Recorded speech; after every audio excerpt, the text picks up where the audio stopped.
ابو بکر صدیق سے لے کر مروان ابن حکم سب کہیے رضی اللہ عنہم، ان کا دفاع مسلمانوں آپ پر فرض ہے، واجب ہے، سنت رسول ہے، قرآن و حدیث میں موجود۔ ان کا دفاع نہیں کرو گے جوتے کھاؤ گے، دنیا میں بھی ذلیل ہوگے اور آخرت میں تمہاری درگت بنائی جائے گی۔ تم نے مذہب کو، دین کو اپنے گھٹنے اور ٹخنے سے باندھ رکھا ہے۔ یاد رکھو تمہارا وجود ثانوی نہیں، تیسری پوزیشن کا وجود ہے۔ صحابہ کا وجود پہلی پوزیشن کا وجود ہے۔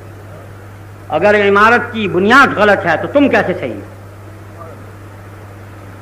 دین کی بیسمنٹ، دین کی فاؤنڈیشن، جن کی ہڈیوں، گوشت، خون، عفت و عصمت و آبرو کے وہ قائم ہے، پورا محمد صلی اللہ علیہ وسلم، سیرت محمد، دین محمد، شریعت محمد، صحابہ کی ہڈیوں، گوشت، پسینے، خون، ان کی عزت و آبرو کی بنیاد پر وجود میں ہے۔ نعرہ تکبیر، عظمت صحابہ، عظمت صحابہ۔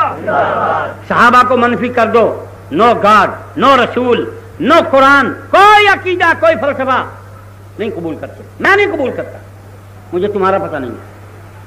صحابہ کو منفی کر کے دیکھو، ہاں صحابہ کو جمع میں پہلا عدد قرار دو، صحابہ کو جمع میں پہلا عدد قرار دو، باقی سب کو منفی قرار دو، ایک اکائی تب قائم ہوگی۔ دیوبندیت کے نام پر اکائی قائم نہیں ہوگی، بریلویت کے نام پر اکائی قائم نہیں ہوگی، اہل حدیثیت کے نام پر اکائی قائم نہیں ہوگی، اکائی صحابہ کے نام پر قائم ہوگی۔